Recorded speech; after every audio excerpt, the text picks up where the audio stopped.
ശ്രീപത്മനാഭസ്വാമി ക്ഷേത്രത്തിലെ നാഗസ്വര വിദ്വാനായിരുന്നു. അദ്ദേഹത്തിൻ്റെ ജോലിയുമായി ഭാഗമായാണ് ഇവർ പത്തനംതിട്ടയിൽ നിന്ന് തിരുവനന്തപുരത്തേക്ക് വരുന്നത്. നിരന്തരം മത്സരങ്ങൾക്ക് പോവുക, പിന്നെ നിനക്കായി എന്ന ആൽബം വരുന്നു, സിനിമ വരുന്നു. ആദ്യത്തെ സിനിമ ബാലഭാസ്കർ ചെയ്യുന്നത് മംഗല്യപ്പല്ലക്ക് ചെയ്യുന്ന പ്രീ ഡിഗ്രിക്ക് പഠിക്കുന്ന സമയത്താണ് ചെയ്യുന്നത്. അതിനു മുന്നേ തന്നെ പാട്ടുകൾ ചിട്ടപ്പെടുത്തിയിരുന്നു. അമ്പിളി അരവിന്ദൻ ട്രോഫി എത്രയോ വർഷങ്ങൾക്ക് ശേഷം യൂണിവേഴ്സിറ്റി കോളേജ് കൊണ്ടുവന്നു. അതാണ് യൂണിവേഴ്സിറ്റി കോളേജും ബാലഭാസ്കറും തമ്മിലുള്ള ബന്ധം, ആ ടീമിന്റെ ബന്ധം. കുറച്ച് ദിവസമായി ഇപ്പോൾ ബാലഭാസ്കർ വീണ്ടും ചർച്ചയിലേക്ക് വരികയാണ്. എന്താണ് ബാലഭാസ്കർ, ആരായിരുന്നു ബാലഭാസ്കർ എന്നിവ അറിയാം. ജോയിച്ചേട്ടാ, ആരാണ് ബാലഭാസ്കർ? ജോയിച്ചേട്ടനുള്ള ഒരു ബന്ധം എവിടെയാണ് തുടങ്ങുന്നത്? ശ്രീനാഥ, ബാലഭാസ്കറിന്റെ കുടുംബം എന്ന് പറഞ്ഞാൽ പത്തനംതിട്ടയിൽ നിന്ന് തിരുവനന്തപുരത്തേക്ക് പലായനം മൈഗ്രേറ്റ് ചെയ്യപ്പെട്ട കുടുംബമാണ്. ബാലഭാസ്കറിന്റെ മുത്തച്ഛൻ ഭാസ്കരപിള്ള, അദ്ദേഹം ശ്രീപത്മനാഭസ്വാമി ക്ഷേത്രത്തിലെ നാഗസ്വര വിദ്വാനായിരുന്നു. അദ്ദേഹത്തിന്റെ ജോലിയുമായി ഭാഗമായാണ് ഇവർ പത്തനംതിട്ടയിൽ നിന്ന് തിരുവനന്തപുരത്തേക്ക് വരുന്നത്. ബാലഭാസ്കറിന്റെ അമ്മ സംസ്കൃത അധ്യാപികയാണ് സംഗീത കോളേജിൽ. അച്ഛൻ പോസ്റ്റ് മാസ്റ്ററാണ്. അതിനു മുമ്പ് അച്ഛൻ മിലിറ്ററിയിലായിരുന്നു, ആർമിയിലായിരുന്നു. ആർമിയിൽ സർവീസ് കഴിഞ്ഞിട്ടാണ് പോസ്റ്റ് ഡിപ്പാർട്ട്മെൻറ്റിൽ വരുന്നത്. ബാലഭാസ്കറിന് ഒരു സഹോദരി ഉണ്ട്, മീര എന്ന്. മീര പഠിക്കാൻ മിടിക്കുകയായിരുന്നു. പക്ഷേ ബാലഭാസ്കറിന്റെ മരണശേഷം ഈ അടുത്ത കാലത്ത് മീരയും നമ്മെ വിട്ടുപിരിഞ്ഞു പോയി. ഇപ്പോൾ അച്ഛനും അമ്മയും മാത്രമാണുള്ളത്. അപ്പോൾ ബാലഭാസ്കർ 3-ാം വയസ്സിലാണ് വയലിൻ അഭ്യസിച്ച് തുടങ്ങുന്നത്. ബാലഭാസ്കർ എന്ന പേര് പുതുതായി കേൾക്കുന്നവർ അവർക്കൊക്കെ ബാലഭാസ്കർ ആരാണെന്ന് അറിയില്ല. വയലിൻ വെച്ച് കൊടുക്കുന്ന ഒരു യുവാവിൻ്റെ ചിത്രം മാത്രമേ അവരുടെ കയ്യിലുള്ളൂ. പിന്നെ ചിലപ്പോൾ യൂട്യൂബിൽ നിന്നൊക്കെ എന്തെങ്കിലും കേട്ടിട്ടുണ്ടാകും. ബാലഭാസ്കറിന്റെ കളിക്കൂട്ടുകാരനും കളിപ്പാട്ടവും എല്ലാം ഈ വയലിനാണ്. കാരണം അമ്മയും അച്ഛനും ജോലിക്ക് പോകുന്നു, അവരുടെ കൂടെ ഒരു മകളുണ്ട്, മകളെ പഠിപ്പിക്കുന്നു, അതെല്ലാം അവർ ചെയ്യുന്നുണ്ട്. അപ്പോൾ ബാലഭാസ്കറിനെ അമ്മാമ്മയുടെ കയ്യിലാണ്, അതായത് ബാലഭാസ്കറിന്റെ അമ്മയുടെ കയ്യിലാണ് ഏൽപ്പിക്കുന്നത്. കുട്ടിക്ക് അവിടെ ബി ശശികുമാർ സാറുണ്ട്, ബാലഭാസ്കറിന്റെ അമ്മാവൻ. അദ്ദേഹം ആകാശവാണിയിലെ വയലിനിസ്റ്റാണ്. അതുപോലെ തന്നെ വയലിൻ പഠിപ്പിക്കുന്നുണ്ട്, ധാരാളം കുട്ടികൾക്ക് അദ്ദേഹം വയലിൻ പഠിപ്പിക്കുന്നുണ്ട്. അപ്പോൾ ഇത് കണ്ടാണ്, ഈ സംഗീത ലോകത്താണ് ബാലഭാസ്കർ വളരുന്നത് കുട്ടിക്കാലം മുതൽ. അപ്പോൾ 3-ാമത്തെ വയസ്സിൽ ഇദ്ദേഹം അഭ്യസിക്കാൻ തുടങ്ങി, പഠിക്കാൻ തുടങ്ങി. ശശികുമാർ സാറായിരുന്നു ഗുരു. അദ്ദേഹത്തിൻ്റെ മടിയിലിരുന്ന് ഇവൻ ഒറിജിനൽ വയലിൻ വായിച്ചു തുടങ്ങി. ഇവൻ കളിക്കാൻ വേണ്ടി തടിയിലൊക്കെയുള്ള വയലിനൊക്കെ അവർ കൊടുത്തു നോക്കി. അതൊന്നും വേണ്ട, ഇവൻ ഒറിജിനൽ വയലിൻ തന്നെ വേണം എപ്പോഴും. അങ്ങനെ 3-ാം വയസ്സ് മുതൽ പഠിച്ചു. വളരെ പെട്ടെന്ന് തന്നെ അരങ്ങേറ്റം കുറിച്ചു. അത് കഴിഞ്ഞിട്ട് സ്കൂൾ തലത്തിൽ തിരുവനന്തപുരത്ത് മോഡൽ സ്കൂളിലായിരുന്നു പഠിച്ചിരുന്നത്. മോഡൽ സ്കൂളിൽ പഠിക്കുമ്പോൾ തന്നെ നിരവധി സ്റ്റേറ്റ് യൂത്ത് ഫെസ്റ്റിവലിനൊക്കെ ഒത്തിരി തവണ മത്സരത്തിൽ പ്രൈസ് വാങ്ങിയിട്ടുണ്ട്. അവിടെ വെച്ച് ഇവർ ജുഗൽബന്ദി ടീം, 10-ാം ക്ലാസ്സിൽ പഠിക്കുന്നതിന് മുന്നേ തന്നെ ജുഗൽബന്ദി ടീം ഉണ്ടാക്കി, ഗാനമേള സംഘം ഉണ്ടാക്കി. അതിനൊക്കെ പ്രചോദനമായത് ശശികുമാർ സാറാണ്. അദ്ദേഹത്തിന് കല്ലറ ഗോപൻ, അവർ അങ്ങനെ തുടങ്ങിയ യങ്സ്റ്റേഴ്സിനെ വെച്ചിട്ട് അദ്ദേഹത്തിന് ഒരു ട്രൂപ്പ് ഉണ്ടായിരുന്നു. അപ്പോൾ ഇത് കണ്ടിട്ടാണ്, അതേ മാതൃകയിലാണ് ബാലു സ്കൂളിൽ ടീം ഉണ്ടാക്കുന്നത്. അന്ന് ബാലുവിൻ്റെ കൂടെ ഉണ്ടായിരുന്ന ഫെലിക്സ് ഇപ്പോൾ സ്കൂൾ അധ്യാപകനാണ്, +2 അധ്യാപകനാണ്. ഫെലിക്സൊക്കെ ആ അനുഭവമൊക്കെ പങ്കുവച്ചിട്ടുണ്ട് ഞാൻ ചെയ്തൊരു ഡോക്യുമെൻ്ററി. അപ്പോൾ ഇവർ അവിടെ വെച്ച് തന്നെ പാട്ടുകൾ ചിട്ടപ്പെടുത്താൻ തുടങ്ങുന്നു, അല്ലെങ്കിൽ വൃന്ദവാദ്യം, സംഗീതോപകരണങ്ങളുടെ ഫ്യൂഷൻ ചെയ്തു നോക്കുന്നു. ഇതിനൊക്കെ ഗൈഡൻസ് കൊടുക്കാൻ ജോസ് അങ്കിൾ എന്നൊരു അങ്കിൾ ഉണ്ടായിരുന്നു. ജോസ് എന്ന് പറഞ്ഞിട്ട് അങ്കിൾ എന്ന് പറഞ്ഞാൽ കീബോർഡ് ആർട്ടിസ്റ്റാണ്. യേശുദാസിൻ്റെ ഒക്കെ കൂടെ കീബോർഡ് വായിക്കുന്ന ഒരാൾ. അദ്ദേഹത്തിൻ്റെ ഗൈഡൻസ് ഒക്കെ ബാലുവിന് ലഭിച്ചിട്ടുണ്ട്. ഒപ്പം തന്നെ ശശികുമാർ സാറിൻ്റെ നിർദ്ദേശങ്ങൾ, ശശികുമാർ സാറിൻ്റെ പാഠങ്ങൾ. ബാലു പഠിച്ചത് അവിടെ നിന്നാണ്, എല്ലാം പഠിച്ചത് അവിടെ നിന്നാണ്. ശശികുമാർ സാറിൻ്റെ ശിക്ഷണമാണ് ബാലുവിന് അത്രയും കഴിവുള്ള വ്യക്തിയാക്കി മാറ്റുന്നത്. ബാലു ഇൻബോൺ ടാലൻ്റ് ഉണ്ടെങ്കിലും അതിനെ തേച്ച് മിനുക്കിയെടുത്തത് ശശികുമാർ സാറാണ്. അപ്പോൾ അദ്ദേഹത്തിൻ്റെ ഇൻസ്ട്രക്ഷൻ ഇതെല്ലാം വെച്ചിട്ടാണ് സമ്മാനങ്ങൾ വാരിക്കൂട്ടുന്നത്.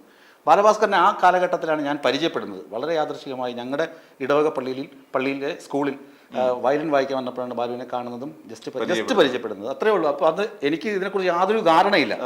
സംഗീതം എന്ന് പറയുന്ന സംഭവം പാട്ടെഴുതും കവിത എഴുതുമെന്നല്ലാതെ ആ കാലഘട്ടത്തിലൊന്നും ഈ വയലിനോ സംഗീതവുമായിട്ട് യാതൊരു ബന്ധവുമില്ല. കരോൾ ഗാനങ്ങളും പള്ളി, സ്കൂള്, ട്യൂഷൻ ക്ലാസ്, പഠനം, വായന, അങ്ങനെയൊക്കെ പോകുന്ന കാലഘട്ടം. കുറച്ച് നല്ല കൂട്ടുകാരുണ്ടായിരുന്നു മാത്രമേ ഉള്ളൂ. അതിൻ്റെ കൂടെ ബാലഭാസ്കറും വരുന്നു. എന്നിട്ട് അപ്രതീക്ഷിതമായിട്ട് എനിക്ക് മാരിവാനസ് കോളേജിൽ അഡ്മിഷൻ കിട്ടുന്നു. അവിടെ ചെല്ലുമ്പോൾ ബാലഭാസ്കർ അവിടെ ഉണ്ട്. പ്രീ ഡിഗ്രിക്ക് 1-ാം വർഷം പ്രീ ഡിഗ്രിക്ക് ഞങ്ങൾ അടുത്തടുത്താണ് ഇരിക്കുന്നത്. അന്ന് മുതൽ PG ക്ലാസ് വരെയും, പിന്നെ തുടർന്ന് 7 വർഷവും ഞങ്ങൾ ഒരുമിച്ച് തന്നെ പഠിച്ചത്. അപ്പോൾ പ്രീ ഡിഗ്രിക്ക് അവന് SSLC 525 മാർക്കോട് കൂടിയാണ് വരുന്നത്. പിന്നെ 1-ാം വർഷവും 2-ാം വർഷമൊക്കെ നിരന്തരം മത്സരങ്ങൾക്ക് പോവുക, പിന്നെ നിനക്കായി എന്ന ആൽബം വരുന്നു, സിനിമ വരുന്നു. ആദ്യത്തെ സിനിമ ബാലഭാസ്കർ ചെയ്യുന്നത് മംഗല്യപ്പല്ലക്ക് ചെയ്യുന്ന പ്രീ ഡിഗ്രിക്ക് പഠിക്കുന്ന സമയത്താണ് ചെയ്യുന്നത്. അതിനു മുന്നേ തന്നെ പാട്ടുകൾ ചിട്ടപ്പെടുത്തിയിരുന്നു. അതിൻ്റെ കഥയൊന്നും പാട്ടുകൾ ചിട്ടപ്പെടുത്തിയിട്ട് ജോസങ്കിളിനെയാണ് അച്ഛനും ബാലും കൂടി കൊണ്ടുപോയി കേൾപ്പിക്കുന്നത്. അപ്പോൾ ജോസങ്കിൾ മുഖാന്തരമാണ് ഇത് സിനിമയിലോട്ട് പോകുന്നത്. ഇവർ ചെന്നൈയിൽ പോകുന്നതും ചിത്രചേച്ചിയെ കൊണ്ട് പാടിപ്പിക്കുന്നതും ഒക്കെ, യേശുദാസിന് പാട്ട് അയച്ചു കൊടുക്കുന്നതും പാടിക്കുന്നതൊക്കെ. അങ്ങനെയാണ് മംഗല്യപ്പല്ലക്ക് ഇവരൊരു ആൽബമാക്കി, മ്യൂസിക് വീഡിയോ ആക്കി ഇറക്കാൻ വേണ്ടിയായിരുന്നു പ്ലാൻ ഈ പാട്ടുകളൊക്കെ. അപ്പോൾ ജോസങ്കിൾ പറഞ്ഞു അത് ഭയങ്കര കയ്യിൽ നിന്ന് പൈസ ചിലവാകുന്നതാണ്. അപ്പോൾ അച്ഛൻ പറഞ്ഞു എത്ര ആയാലും കുഴപ്പമില്ല, അവൻ്റെ ആഗ്രഹമില്ല, അത് സഫലമാക്കണം. അങ്ങനെ ഇവർ എറണാകുളത്ത് റെക്കോർഡ് ചെയ്തുകൊണ്ട് നിൽക്കുമ്പോഴാണ് ഈ പാട്ട് സംവിധായകനും നിർമ്മാതാവും ഒക്കെ കേൾക്കുന്നത്, മംഗല്യപ്പല്ലക്കിൻ്റെ. അങ്ങനെയാണ് ഈ സിനിമയിലേക്ക് ഈ പാട്ട് പോകുന്നത്. അല്ലെങ്കിൽ ഇത് മ്യൂസിക് വീഡിയോ പോലെ വരാനിരുന്ന പാട്ടുകളാണ് മംഗല്യപ്പല്ലക്കിലെ പാട്ടുകൾ. അങ്ങനെ ആദ്യത്തെ സിനിമ വന്നു, പിന്നെ രണ്ടാമത്തെ സിനിമ, പിന്നെ നിനക്കായ എന്ന ആൽബത്തിൻ്റെ ഹിറ്റായ ആൽബം. അങ്ങനെ പ്രീ ഡിഗ്രി കാലത്തിന് ഭയങ്കര സഫീഷ്യൻ്റ് ആയിരുന്നു ബാലുവിന് സംഗീത ലോകത്ത്. പിന്നെ ഓണപ്പാട്ടുകൾ, ഗിരീഷ് പുത്തഞ്ചേരിയുടെ ഓണപ്പാട്ടുകൾ, അതൊക്കെ ഗംഭീര വർക്കുകളായിരുന്നു. ശബരിമല അയ്യപ്പനെ പ്രകീർത്തിച്ചുള്ള പാട്ടുകൾ. ഈ കാലഘട്ടത്തിലൊക്കെ ഞാൻ കൂടെ ഉണ്ട്, റെക്കോർഡിങ്ങിന് പോകുമ്പോൾ ചിലപ്പോൾ കൂടെ ഉണ്ടാവും. പിന്നെ ഞങ്ങൾ ഇതൊക്കെ സംസാരിക്കുന്നത് അവൻ്റെ ഒരു വാക്ക്മാൻ ഉണ്ട്. ആ ഹെഡ്സെറ്റിൻ്റെ ഒരെൻ്റെ എൻ്റെ ചെവിയിലായിരിക്കും, ഒരെൻ്റെ അവൻ്റെ ചെവിയിലായിരിക്കും. ടേപ്പ് ഇട്ടിട്ടാണ് കേൾക്കുന്നത്. ഇന്ന് അതൊന്നും പിള്ളേർക്ക് അന്യമായി കഴിഞ്ഞില്ല. എന്നിട്ട് ഞങ്ങൾ മാറി നാലാഞ്ചിറയിൽ നിന്ന് പൂജപ്പുരയാണ് ബാലുവിൻ്റെ അമ്മാവൻ്റെ വീട്. ബാലുവിൻ്റെ അച്ഛൻ താമസിക്കുന്ന കുന്നുകുഴിയിലാണ്. പൂജപ്പുര വരെ നടന്ന് എനിക്ക് പിന്നെ വീണ്ടും ഒരു 3 കിലോമീറ്റർ നടക്കണം എൻ്റെ വീട്ടിലെത്തണമെങ്കിൽ. അപ്പം ഞങ്ങൾ മാറിവാനസ് മുതൽ ഇത്രയും ദൂരം നടക്കുന്ന ആവശ്യം വേണം. നടന്ന് ഈ പാട്ട് കേട്ട് കഥയൊക്കെ പറഞ്ഞ് വായി നോക്കി. അങ്ങനെയായിരുന്നു ഞങ്ങളുടെ കോളേജിലെ പ്രീ ഡിഗ്രി കാലം. അത് കഴിഞ്ഞിട്ട് പ്രീ ഡിഗ്രിക്ക് ഞങ്ങൾ കണ്ടെടുക്കുന്ന അത്യാവശ്യം നല്ല മാർക്ക് വാങ്ങിയാണ് ജയിച്ചത്. പക്ഷേ ഞങ്ങൾ തീരുമാനിച്ചു മാറിവാനസിൽ ഇനി പഠിക്കണ്ട, ഇനി മാറിവാനസിൽ കിട്ടില്ല, യൂണിവേഴ്സിറ്റി കോളേജിൽ പഠിക്കണം. ബാലുവിന് ഭയങ്കര, ബാലു സാൻസ്ക്രിറ്റ് എടുക്കും, ഞാൻ മലയാളം പഠിക്കും. അങ്ങനെ ഞങ്ങൾ ആ അധ്യയന വർഷം ജൂണിലും ജൂലൈയൊക്കെ ആകുമ്പോൾ മറ്റ് കോളേജുകളൊക്കെ തുറന്നിട്ടും യൂണിവേഴ്സിറ്റി കോളേജ് അന്ന് ഒക്ടോബറായി തുറക്കാൻ. കാരണം കാര്യവട്ടം ക്യാമ്പസിലായിരുന്നു യൂണിവേഴ്സിറ്റി കോളേജ്. ഒരു സംഘർഷഭരിതമായ അന്തരീക്ഷത്തിൽ കോൺഗ്രസ് സർക്കാർ കോളേജിനെ പറിച്ച് അവിടെ കാര്യവട്ടത്ത് കൊണ്ടുവരുന്നു. അതിനുശേഷം കോളേജ് റീ ഓപ്പൺ ചെയ്തത് നയനാർ സർക്കാർ വന്ന ശേഷമാണ് കോളേജ് തിരുവനന്തപുരം പാളയത്ത് വരുന്നത്. അപ്പോഴാണ് ആ ബാച്ചിലാണ് ഞങ്ങൾ അഡ്മിഷൻ എടുക്കുന്നത്. ഡിഗ്രിക്ക് അഡ്മിഷൻ കിട്ടി. ഞാൻ മലയാളത്തിലും അവൻ സംസ്കൃതത്തിലും. അങ്ങനെയാണ് പിന്നെ അടുത്ത 2ാം ഘട്ടം ആരംഭിക്കുന്നത്. അവിടെ വെച്ചിട്ടാണ് ബാലഭാസ്കറിന് നിരവധി വർക്കുകൾ അപ്പോഴും ഉണ്ട്. 3 വർഷക്കാലം ബാലു പിന്നെ യൂത്ത് ഫെസ്റ്റിവലിൽ നിന്ന് ഇറങ്ങിയില്ല. കാരണം പാരകൾ ഒരുപാട് സംഗീതരംഗത്ത് ഇത്രയും ഭയങ്കര പ്രശസ്തിയിൽ നിൽക്കുന്നു. ഒന്ന് സിനിമയുടെ പാട്ടുകൾ, ദോസ്ത് എന്ന സിനിമ ചെറിയൊരു പ്രായത്തിൽ, അതെ, ഈ ദോസ്ത് എന്ന സിനിമയിലെ പാട്ടുകൾ അതൊക്കെ ആ കാലഘട്ടത്തിൽ തന്നെ ഇങ്ങനെ വരികയാണ്. അപ്പോൾ നിരന്തരം വർക്കുണ്ട്, എല്ലാ പാട്ടും ഹിറ്റ്. ആ സമയത്ത് ബാലഭാസ്കർ യൂത്ത് ഫെസ്റ്റിവലിൽ ഇറങ്ങിക്കഴിഞ്ഞാൽ എന്ത് ചെയ്യും, ഈ ജഡ്ജസ്മാരൊക്കെ ഉണ്ടല്ലോ അവർ പാലം വലിക്കും. പാലം വലിച്ചിട്ട് ഒരുപക്ഷെ തോൽപ്പിക്കും. അപ്പോൾ ഈ പ്രശസ്തിയൊക്കെ പെട്ടെന്ന് ഒരു ബാലഭാസ്കർ തോറ്റു എന്നൊരു വാർത്ത വന്നു കഴിഞ്ഞാൽ ഇതെല്ലാം പോകും, തകർന്നു പോകും. അതുകൊണ്ട് ബാലഭാസ്കർ മത്സരിക്കാൻ ഇറങ്ങില്ല. പിന്നെ ഞങ്ങൾ MA-ക്ക് അവിടെ തന്നെ വരുന്നു. ഡിഗ്രി കഴിഞ്ഞിട്ട് പിന്നെ PG-ക്കും അവിടെ തന്നെ ഞങ്ങൾ ചേരുന്നു. PG-ക്ക് ചേരുമ്പോഴാണ് ശരിക്കും പറഞ്ഞാൽ ബാലു വീണ്ടും യൂത്ത് ഫെസ്റ്റിവലിലോട്ട് വീണ്ടും എൻട്രി ആകാൻ കാരണം അക്കൊല്ലത്തെ യൂത്ത് ഫെസ്റ്റിവലിന് കേരള സർവകലാശാല തീരുമാനിച്ചു ഗാനമേള മത്സരം, ഒരു പുതുമയുള്ള മത്സരം സംഘടിപ്പിക്കണമെന്ന്. കേരള സർവകലാശാല ഒരു ഗാനമേള മത്സരം സംഘടിപ്പിച്ചു. ആ ഗാനമേള അവർ വച്ചിരുന്ന നിയമങ്ങൾ കോളേജിൽ പഠിക്കുന്ന വിദ്യാർത്ഥികൾ തന്നെ എഴുതണം. അത് ചിട്ടപ്പെടുത്തിയിരുന്ന കോളേജിൽ പഠിക്കുന്ന പിള്ളേരാണ്. അത് കമ്പോസ് ചെയ്ത് പാടേണ്ടത് അവർ തന്നെയാണ്. അങ്ങനെ വളരെ മൗലികമായ ഗാനങ്ങൾ അവതരിപ്പിക്കുന്ന ടീമായിരിക്കണം. അപ്പോൾ ഞാൻ ബാലുവിനോട് പറഞ്ഞു, ബാലുവിന് ഇതിനു മുന്നേ തന്നെ ഞാൻ കുറേ ഡമ്മി പാട്ടുകളൊക്കെ എഴുതിയിട്ടുണ്ട്. ഷിബു ചക്രവർത്തിക്ക് വേണ്ടിയും ഓണപ്പാട്ടിന് വേണ്ടിയൊക്കെ ട്യൂണൊപ്പി റൈമിംഗ് അനുസരിച്ച് ഞാൻ എഴുതി കൊടുക്കും. പക്ഷെ അത് ഈ പ്രധാനപ്പെട്ട എഴുത്തുകാർ അതിൻ്റെ മുകളിലാണ്, ആ മീറ്റർ അനുസരിച്ചാണ് വേറെ ലിറിക്സ് വരുന്നത്. അപ്പോൾ അങ്ങനെ ബാലുവിൻ്റെ സംഗീതത്തിൽ എഴുതി ശീലം ഉണ്ടെങ്കിലും പക്ഷെ ചില സംഭവങ്ങൾ നമുക്ക് കിട്ടുകയില്ല.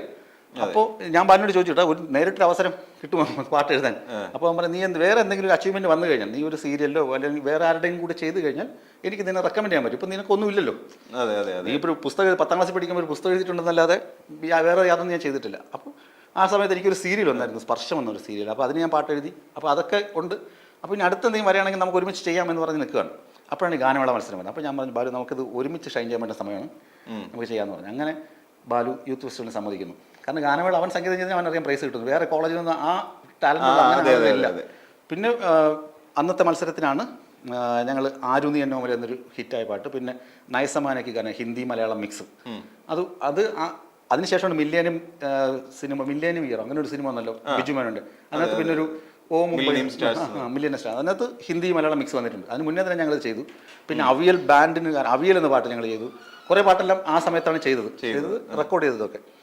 അപ്പോൾ ഇത് ഗാനമേള എന്ന് പറയുമ്പോൾ ഒരാൾക്ക് ബാലഭാസ്കരനെ മാത്രം കയറി പാടാൻ പറ്റില്ല, ഇൻസ്ട്രുമെന്റ്സ് വേണം. അതുപോലെ വൃന്ദവാദ്യമുണ്ട്. അപ്പോൾ ഇതിനൊരു ഇൻസ്ട്രുമെന്റ് വായിക്കാൻ അറിയുന്ന ഒരു ടീമിനെ സജ്ജമാക്കണം. യൂണിവേഴ്സിറ്റി കോളേജ്, സർക്കാർ കോളേജാണ്. അവിടെ ഈ യുവാനിസ് പഠിക്കുന്നവർ അത്രയും പ്രതിഭകളൊന്നും വരുന്നില്ല. യുവാനിസാണ് എപ്പോഴും ഈ അമ്പിളി അരവിന്ദൻ ട്രോഫിയൊക്കെ കൊണ്ടുപോകുന്നത്. കേരള സർവകലാശാലയുടെ മത്സരം എപ്പോഴും കിരീടം അവർക്കാണ്. ബാലഭാസ്കർ ഉണ്ടായിരുന്നു, ബാലഭാസ്കർ മുഖാന്തരം കിരീടം കിട്ടിയിട്ടുണ്ട് മാറിയുവാനിസിന്. പക്ഷേ തിരിച്ച് യൂണിവേഴ്സിറ്റി കോളേജ് വരുമ്പോൾ അത്രയും പ്രതിഭകളുടെ ഒരു വലിയ സംഘമൊന്നും ഇല്ല. എല്ലാവരും പ്രതിഭകളാണ്, പഠിക്കാൻ മിടുക്കരാണ്, എല്ലാവർക്കും കഴിവുണ്ട്. പക്ഷെ അവരെ ഒന്ന് കോർഡിനേറ്റ് ചെയ്തെടുക്കാനൊക്കെ യൂണിവേഴ്സിറ്റി കോളേജിൽ ഭയങ്കര പ്രയാസമാണ്. എങ്കിലും ബാലഭാസ്കറും ഞാനും നമ്മുടെ അന്നത്തെ സംസ്കാരയുടെ ആളുകൾ, യൂണിയൻ്റെ ആളുകൾ, SFIയുടെ ഉള്ള ആൾ, ഞങ്ങളെല്ലാം SFIക്കാരാണ്. എല്ലാവരും ചേർന്നിട്ട് ആളുകളെ സംഘടിപ്പിച്ചു. ഗിറ്റാർ വായിക്കാൻ വിനോദ്, പാട്ട് പാടാൻ അനൂപ്, ഇത് ഋതം ചെയ്യാൻ ജസ്റ്റിൻ, കീബോർഡ് വായിക്കാൻ ജയൻ, അങ്ങനെ കുറച്ച് ആളുകളൊക്കെ സംഘടിപ്പിച്ചു. ഇവരൊക്കെ ട്രെയിൻ അപ്പോൾ ബാലഭാസ്കരൻ പാടാൻ ഇന്നൊരുത്തും കൂടിയാണ്. അങ്ങനെ പാട്ടുകാരനെ തപ്പി ബാലു നമ്മുടെ കൂടെ പഠിച്ചൊരു സഖാവ് ബാലു എന്നൊരു സഖാവ് ഉണ്ടായിരുന്നു. ബാലു സഖാവ് അത് മരിച്ചുപോയി. ഈ അടുത്ത നാളിൽ ബാലു ഉണ്ട്, രാകേഷ് എന്ന് പറഞ്ഞ ആർട്സ് സബ് സെക്രട്ടറി ഉണ്ട്, ഞാനുണ്ട്. അപ്പോൾ എനിക്കും ബാലുവിനൊക്കെയാണ് ഗാനമേളയുടെയൊക്കെ ചുമതല യൂണിയൻ തന്നിട്ടുള്ളത്, SFI തന്നിട്ടുണ്ട്. അപ്പോൾ ഇത് എന്തുകൊണ്ടാണ് ഇത് ചെയ്യണം. അങ്ങനെ ഞങ്ങൾ ക്ലാസ്സുകൾ തീർന്ന് തപ്പി നോക്കുമ്പോഴാണ് നമ്മുടെ SFIക്കാർ ഈ പിള്ളേർ അഡ്മിഷൻ സമയത്ത് നമ്മൾ പോയി അതൊക്കെ ഇരിക്കുമല്ലോ, അതിരിക്കുന്നത് കുട്ടികളുടെ പേര് എഴുതിയെടുക്കും, അവരുടെ ടാലൻറ്റ് എന്താണെന്ന് എഴുതിയെടുക്കാൻ വേണ്ടി മാറി. ഇപ്പം ഇപ്പോഴും അതിനു വേണ്ടിയാണ് ഇരിക്കുന്നത്. പക്ഷേ ഇപ്പോൾ പ്രിൻസിപ്പളൊക്കെ ചില ആളുകളൊക്കെ എതിർക്കുന്നതുകൊണ്ടാണ്. ഇങ്ങനെയുള്ള ലിസ്റ്റ് നമ്മുടെ കയ്യിലുണ്ട്. അപ്പോൾ ആ ലിസ്റ്റ് നോക്കിയപ്പോൾ ഒരുത്തൻ ഷാൻ എന്ന് പറഞ്ഞ ഒരാൾക്ക് പാട്ട് പാടാൻ അറിയാം, പാട്ട് പാടാൻ കഴിവുണ്ട്. അപ്പോൾ അവൻ്റെ ക്ലാസ് തപ്പിപ്പോയി. അപ്പോൾ പിന്നെ നിറച്ച് പെൺകുട്ടികൾ അതിൻ്റെ നാൾക്ക് ഒരു ശ്രീകൃഷ്ണനെ പോലെ, കുട്ടി ശ്രീകൃഷ്ണനെ പോലെ ഇന്നത്തെ ഇഷാൻ ദേവ് എന്ന് പറഞ്ഞ മഹാപ്രതിഭ ഇരിക്കുകയാണ്. മഹാപ്രതിഭയെ കണ്ടു, വരാൻ പറഞ്ഞു. അപ്പോൾ അദ്ദേഹം ആദ്യം പറഞ്ഞു വരില്ല, പിന്നെ ബലം പ്രയോഗിച്ച് പിടിച്ചുകൊണ്ട് പോകേണ്ടി വന്നു. പിടിച്ചുകൊണ്ട് പോയി ബാലഭാസ്കറിൻ്റെ മുന്നിൽ കൊണ്ടിട്ട് കൊടുത്തു. അപ്പോൾ ബാലഭാസ്കർ പാടാൻ പറഞ്ഞു. സ്വരമൊക്കെ നല്ലതാണ്, ബാലുവിൻ്റെ ഏകദേശം ബാലുവിൻ്റെ അതേ സ്വരം പോലെ നിൽക്കുന്ന സ്വരം. എന്നിട്ട് ഒരു പാട്ട് കൊടുത്തു പാടാൻ. അപ്പോൾ അതിനകത്തൊരു ഹൈ പിച്ചുണ്ട്, അതവന് പാടാൻ പറ്റുന്നില്ല. അപ്പോൾ പറഞ്ഞു എനിക്കിത് നടക്കത്തില്ല, പോകാൻ പോയി. അപ്പോൾ പിന്നെ SFI മുറ പ്രയോഗിച്ചു, 2 അടിയൊക്കെ കൊടുത്തിട്ട് പാടിച്ചു. അങ്ങനെയാണ് ഷാൻ എന്ന് പറയുന്ന ഇഷാൻ ദേവ്, ഇന്നത്തെ ഇഷാൻ ദേവ് ബാലഭാസ്കറിൻ്റെ ടീമിൻ്റെ ഭാഗമാണ്, ഞങ്ങൾ പിടിച്ചുകൊണ്ട് വന്ന് ആക്കിയതാണ്. പിന്നെ ഈ ആളുകൾ ട്രെയിൻ ചെയ്യിക്കുന്നതാണ്. ഒന്ന് പാട്ട് എന്നെ കൊണ്ട് പാട്ട് എഴുതിക്കണം, അതായിരുന്നു ഒന്നാമത്തെ ജോലി. അപ്പോൾ നിഷ ഏഴാശ്ശേരിയൊക്കെ ഉണ്ട്, ഏഴാശ്ശേരി സാറിൻ്റെ മകൾ എൻ്റെ കൂടെ പഠിച്ചത്. അപ്പോൾ നിഷയൊക്കെ ഉണ്ട്, നിഷയൊക്കെ ഭയങ്കര സപ്പോർട്ടാണ്. ഇപ്പോൾ നമുക്ക് ചിലപ്പോൾ ഒരു വാക്ക് റൈമിങ്ങിനനുസരിച്ച് വന്നപ്പോൾ നിഷ ഒരു 10 വാക്ക് പറയും. അപ്പോൾ അതിൽ നിന്നൊരു വാക്ക് നമ്മൾ സെലക്ട് ചെയ്ത് വെക്കും. പിന്നെ ബാലു പാടുമ്പോൾ തന്നെ ഹമ്മിങ്ങിന് ഈ നാനാന പറയുമ്പോൾ തന്നെ അതിനകത്ത് വരികൾ ഒളിഞ്ഞിരിപ്പുണ്ടാവും. അത് എഴുത്താണ് ഞാൻ കൊടുക്കുന്നത്. എങ്കിലും പ്രയാസപ്പെട്ടിട്ടാണെങ്കിൽ 2 പാട്ട് എഴുതി. പിന്നെ രാജേഷ് എന്നൊരാളുണ്ടായി ഹിന്ദിയിൽ, രാജേഷ് കോൾഡ എന്ന് പറഞ്ഞിട്ടൊരു സുഹൃത്തുണ്ടായി ഹിന്ദിയിൽ എഴുതുന്നത്. അവന് മിടുക്കനാണ്, ഹിന്ദിയിൽ നന്നായിട്ട് എഴുതുന്ന ആൾ. അപ്പോൾ ഞങ്ങൾ ചേർന്നിട്ട് ആ ഹിന്ദി പാട്ട് ചെയ്തു. അങ്ങനെ ടീം സെറ്റായി, പാട്ടും സെറ്റായി. യൂണിവേഴ്സിറ്റി മത്സരത്തിൽ ബാലഭാസ്കർ സോളോ വയലിൻ വായിച്ചു. അങ്ങനെ ഒത്തിരി മത്സരം കളിക്കായിരുന്നു. എല്ലാത്തിനും പ്രൈസ്, എല്ലാത്തിനും വിൻ ചെയ്ത് അമ്പിളി അരവിന്ദൻ ട്രോഫി എത്രയോ വർഷങ്ങൾക്ക് ശേഷം യൂണിവേഴ്സിറ്റി കോളേജ് കൊണ്ടുവന്നു. അതാണ് യൂണിവേഴ്സിറ്റി കോളേജും ബാലഭാസ്കറും തമ്മിലുള്ള ബന്ധം, ആ ടീമിൻ്റെ ബന്ധം.